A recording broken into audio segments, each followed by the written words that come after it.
Good morning. This is Pam from Follow Your Brush, and thank you for popping in with me today. It's kind of a chilly day today here in Georgia, for Georgia anyway. I know some of y'all are having snow already. I have a painting or photo reference that I have been working on for days, actually. I've done it several times, so I'm not actually even looking at the reference photo anymore. I'm thinking about the structure of the painting. I've done a light sketch. I don't know if that's even visible, but we can try to see. Yeah, you can maybe see a light sketch there. There's a road that goes down this way. Let me go ahead and put some water on there. And it's kind of going back into the woods. And then there's foliage, trees. Let me start with my my road. Sorry about that. This is one of the ways that I enjoy painting, and that is just applying my water to just one little area at a time. And then I'm going to use some palette dirt that I actually have here. This is what we call palette dirt. It's just leftover from the other day. It's indigo, and I think it's mostly indigo. That's what I was using the other day. It's very washed out, but that's okay for right now because I just want to put well, actually it's too washed. Maybe it's too washed out. I'm just going to put a light coat here just to mark where I want my road to be. It's kind of a winding area into a wooded path. Really pretty. Like I say, I have been working on this one actually for quite some time. So that's there. Because I have done this so many times, I kind of have the structure in my mind. So that has been my focus more than colors or whatever. The branches kind of come down this way, and so that tells me that from my reference photo, maybe I'll bring it up here for you in a minute, the sky came down just in this area, touching those branches. So that's what I'm going to wet next. And I'm still using my Michael Harding paints. I love these paints. Actually, I've gotten them all into one container. This is an old core palette. I took the core, they were two paints. So I could store my two paints elsewhere and get into this just fine. For my sky here, coming down this direction, maybe a little bit down here. I'm going to wet first. I'm going to go into the cerulean blue, and this is wet on wet, so it's definitely going to run and spread, and it's very watery, and that's just fine. That's what I want. I want that soft, watery appearance right now, and just to let it flow. Can come down in here. And then as I add, later I'm going to add some green, and I'm going to add some yellow. And so this blue background will lend itself nicely. If I add yellow, it can turn green. No problem with me. Because I'm going to be letting it just kind of do what it wants. The trees kind of come in like this. So I'm leaving that space, and I'm going to let the watercolor just kind of do what it wants. If I didn't properly introduce myself, I'm Pam with Follow Your Brush. Thank you for following me. I also have a group on Facebook if you care to follow over there. I am a watercolorist explorer, When I began watercolor, I really didn't know what I was doing, and I would have given anything to talk to another artist and and ask questions. Let me turn this phone down or off. To just to inquire what's going on, what should I do here, and what should I not do. So what I have learned is that a lot of what I do, I just learned through experimentation. So that's what I do on this channel. I just experiment and invite you to come with me and see what we can do together. And if you're just learning and want to find out from somebody else who's just learning, here we go. I'm adding some this is Quin Gold. This is kind of a fall effect down here in this bottom right. The leaves are kind of scattered, so I'm just going to kind of flip-flop this around in here. I'm not doing every leaf. Just went into some Quin Bronze as well. I'm just letting my brush just kind of dance on the paper and do what it wants. The paper I'm using today is, I found a piece of 300-pound paper, which I love because it holds the moisture, stays wet longer, and I think it's just really fun to play with. This is some more Quin Bronze. I'm putting this in wet on wet because see how that those little textures are spreading out. I think that's really perfect for this road and falling leaves. So I'm just going to let that stay right there. Now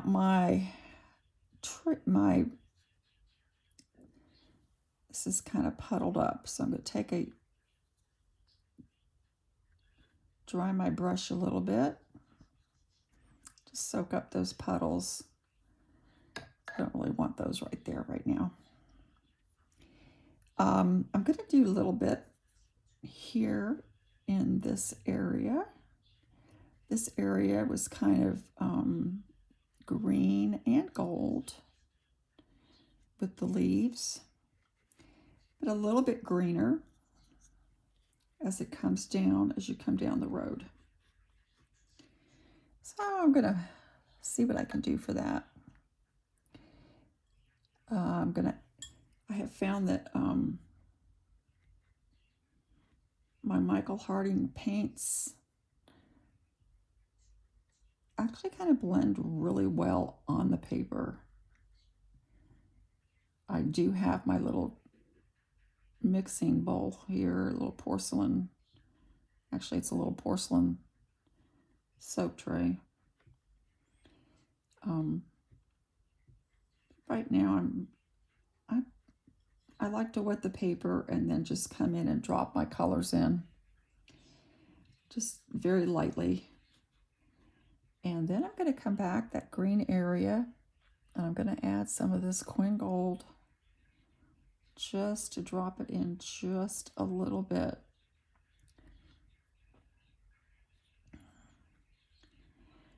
The Michael Harding paints are quite pigmented. If you follow me before, you've heard me say that. And I think, I kept saying I can't quite put my finger on what it is that I like about them, but I used another brand yesterday to do another painting and discovered that when it dried, it was like, had dried so much lighter. So I think that one thing I like about these Michael Harding paints is that they're so pigmented that what you put down on your page is pretty much what you're going to get. It kind of stays that way. You don't lose a lot of the color or pigment that you had added. I'm going to come back in here. I'm adding some moss green. And I like these little feathery marks that I get with the wet on wet because it just kind of looks like grass and foliage, doesn't it? So we're just going to let that be. And keep it like that. I want to kind of come across this way because I do want to let the viewer know that this is horizontal right here and this is curving here. So just going to drop some in here to indicate that a little bit more of a horizontal line there. And then it kind of comes down like this and comes across. So that's my, and now you see my road. I put that in so lightly that you really can't see it right now. I'm going to just put in a couple of these trees. I'm not going to do this entire painting because that would take too much time. I don't want to keep you all day. But I am going to come in here and this is how I like to do my trees. Let me come over here. I'm going to wet this area here.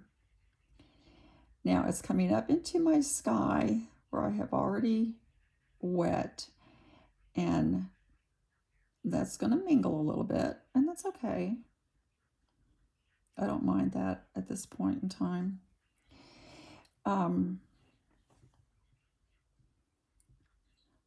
But this is what the way that I really enjoy painting is just putting in that water.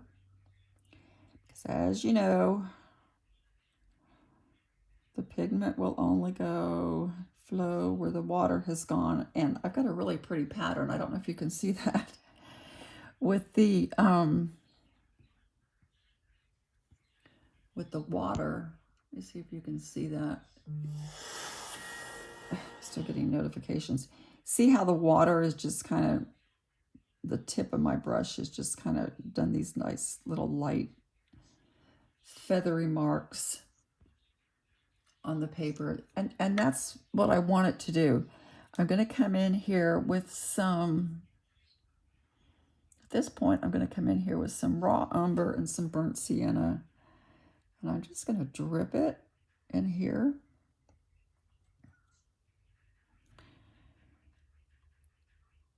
And let it run into the water that I've already placed into my painting. And let it form my tree for me by following the watermarks. The brush that I am using is from Tracy Lebenzon. Has such a gorgeous point, and I love painting with it for that reason, because I can do these little tiny lines even with this large, super large brush and get beautiful effects. All right, this is with the raw umber.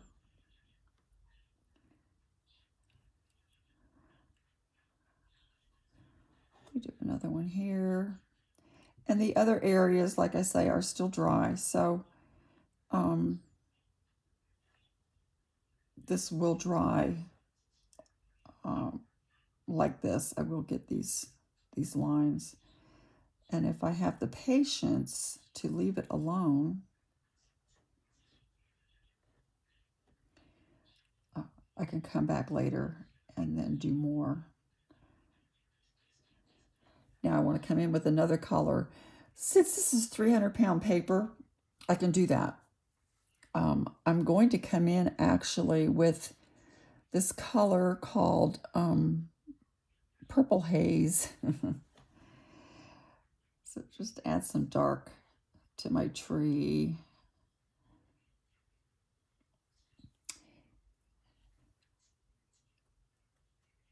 And as you can see, I'm just going very lightly. Just drip dropping this in.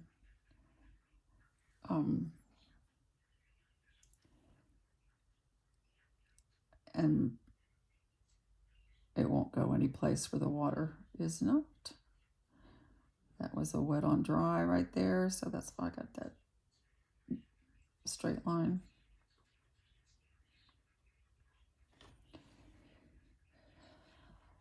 So this is just going to add some darkness to these trees. When it's dry, then I can come back in and do some more work on it. The further out the branches go, the lacier they get.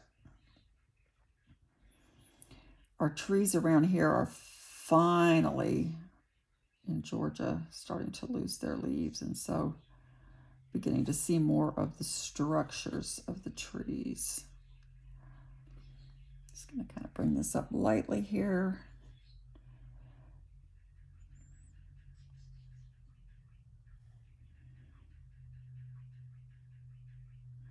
Let that kind of blend in with the foreground grass. That's fine. Got one more here that I want to add to.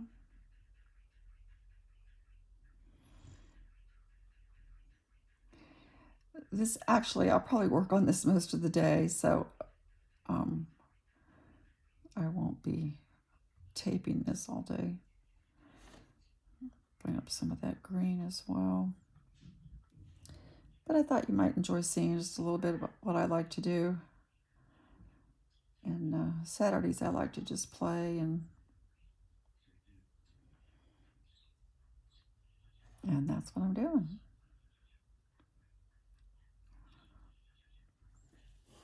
Kind of how I develop this. This is still wet, but I might regret this, but I am gonna come in here with my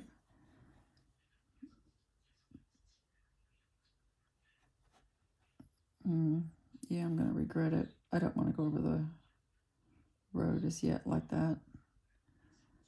So I'm just gonna add some burnt sienna touches in here.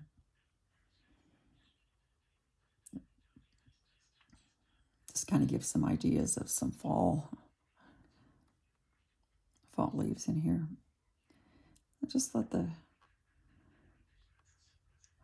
paper and the water do what it wants to do. Because this is 300-pound paper, it will take a little bit longer to dry, which is one reason I like it. But I do have to be patient and not come in here and get some Queen Gold down in here a little bit different. I do have to be patient and not ruin it. Come back in here and add some to this as this is drying. Gonna add some to my tree.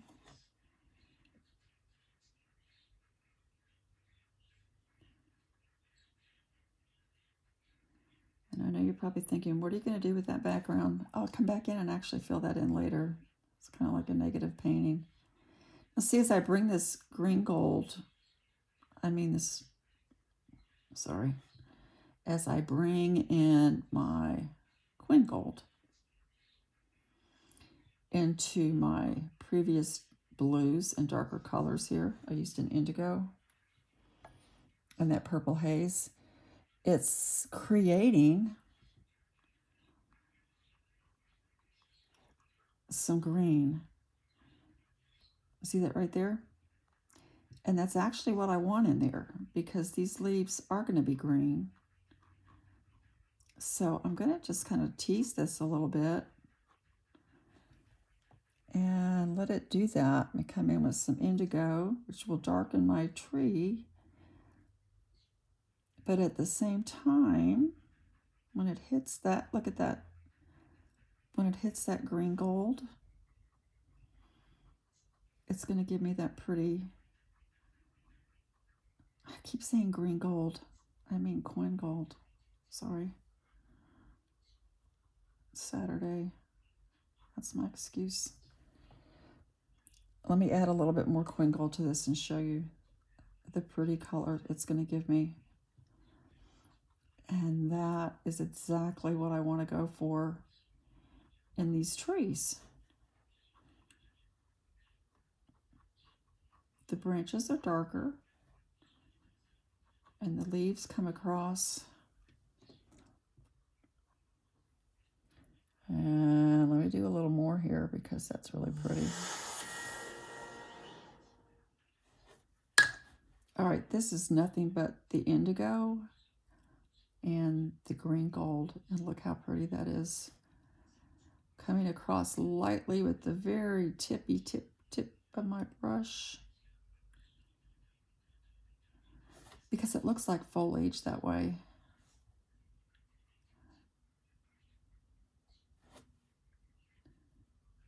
And I think that's really fun to do it like that. It really looks like the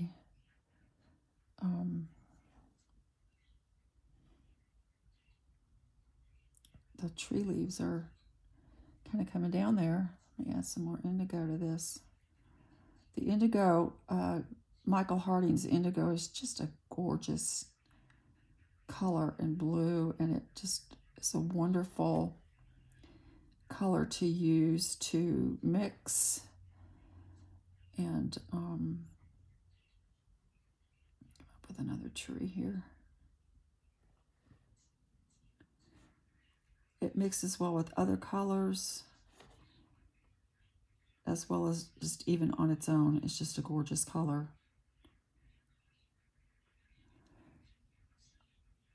And I really like what it's doing.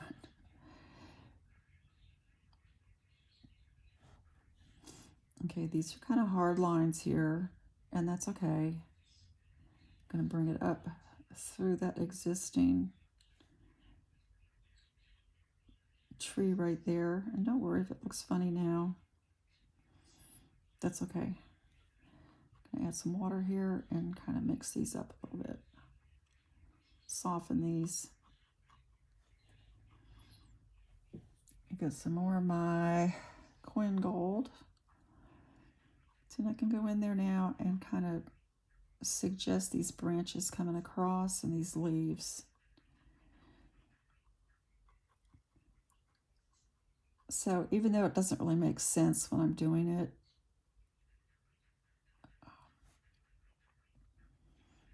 when I come back in with some other colors to build on that, it will make some more sense. Or I'll ruin it.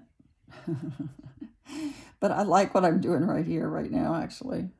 I like that. I'm going to come in here with some of the indigo. This is dried up a little bit. Kind of give this, around this bend, some more definition with the indigo. Not a straight line. You know, people say, I can't paint. I can't even draw a straight line. Well, most of the time, artists don't draw straight lines. We do curves, we do squiggles, we do circles, arcs.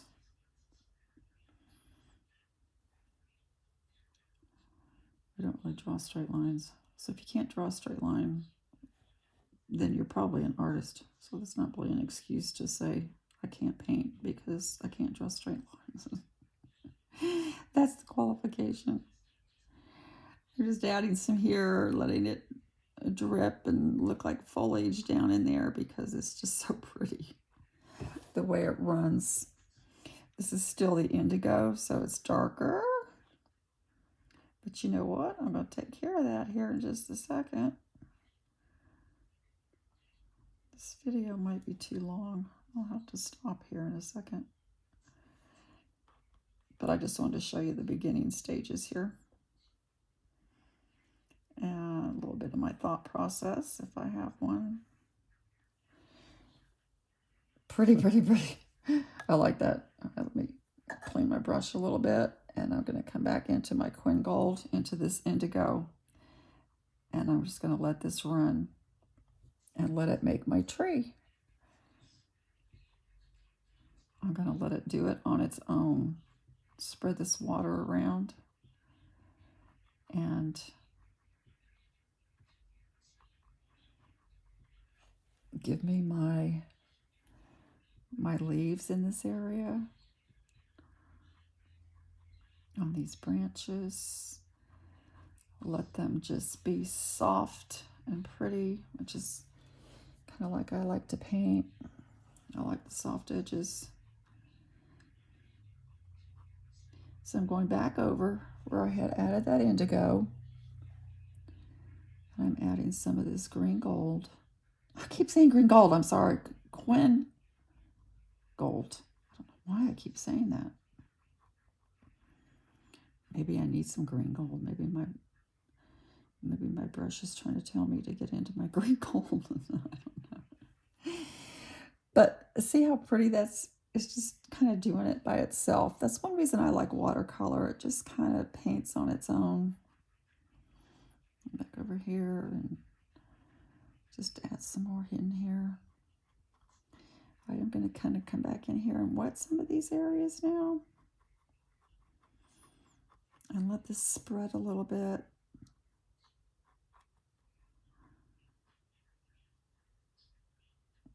So my winding road,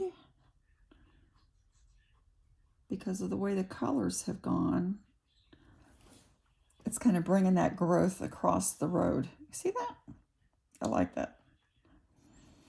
And I'm going to wait and come back into here.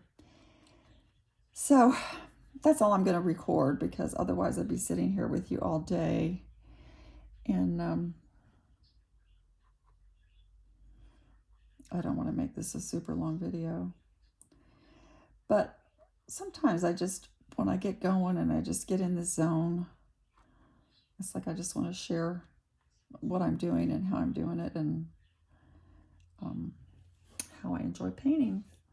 So I like that. I'm going to leave it alone for a little bit. Thank you for joining me. Like and subscribe if you wish. This is 300-pound Arches paper. Nice and thick, as you can see. See how thick that is compared to the regular paper. This is my brush from Tracy Lebenzon, the large goat hair synthetic brush with the super tip. I'm using Michael Harding paints, which I'm loving. Highly recommend. And my little rag that I use is from Grove and Company. It's made out of bamboo, and you can wash it out and reuse it, and it's great. Talk to you later. Thanks for watching, and join me again. Bye.